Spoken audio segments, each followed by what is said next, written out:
while Misinterpreting a Nomad by Marissa Kubiniak.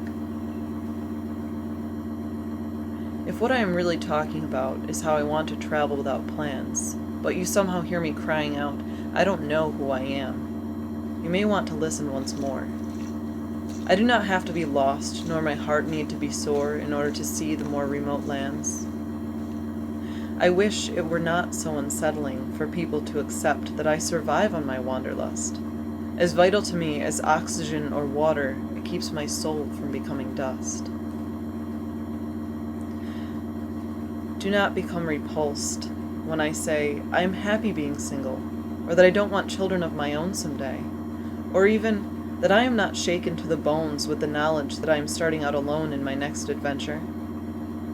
Do not sit and judge as if my heart were made of stone. Please don't be intimidated by the fact that I am a woman with a backbone. Should you not be proud for me to be a leader in this crowd, rather than have me ashamed for having my aspirations be attributed to someone else's claim? If you spend the first 2 months trying to convince me not to leave, as if a 9-to-5 job and dating someone steady could possibly cleave the dreadful boredom and longing for mysterious horizons and a new face that make up my reality of staying in one place, I ask you to look deeper into my blissful ether.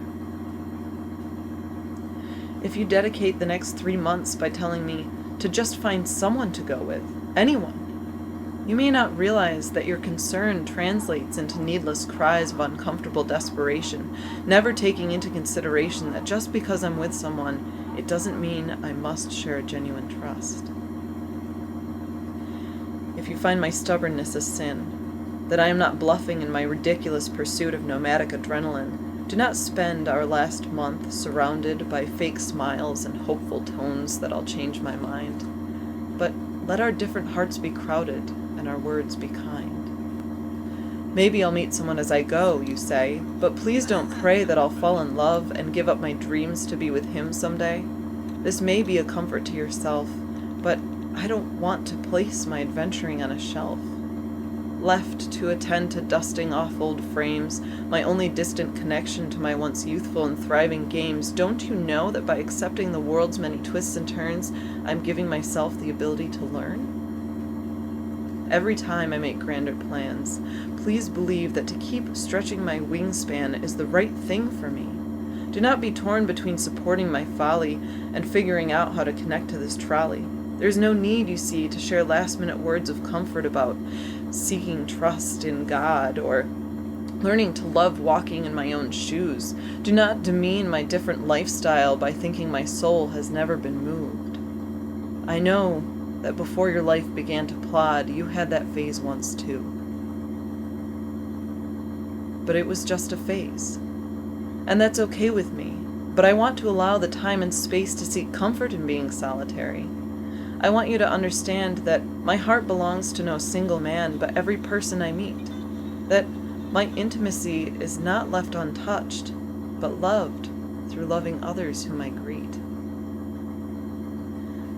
I want you to understand that I don't need a closet full of clothing or a bed or a permanent address or a desk filled with an unknown paper mess for being left at a denial of permanent inspirational rest, or cupboards so full that they spoil me in their excessive feed until it spoils from lack of necessity, or 4 walls or even a flat plot of earth to call my own for me to feel at home.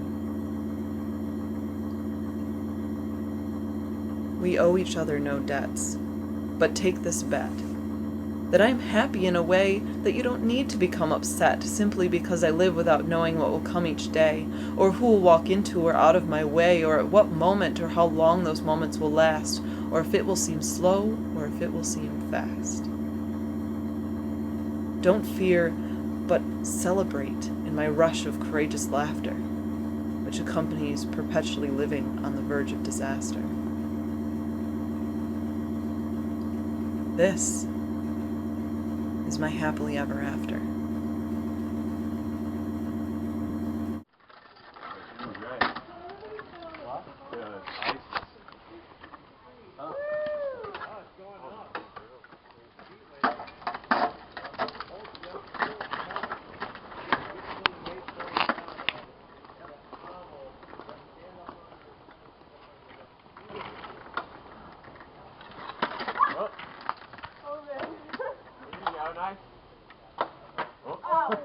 Your entire face is covered.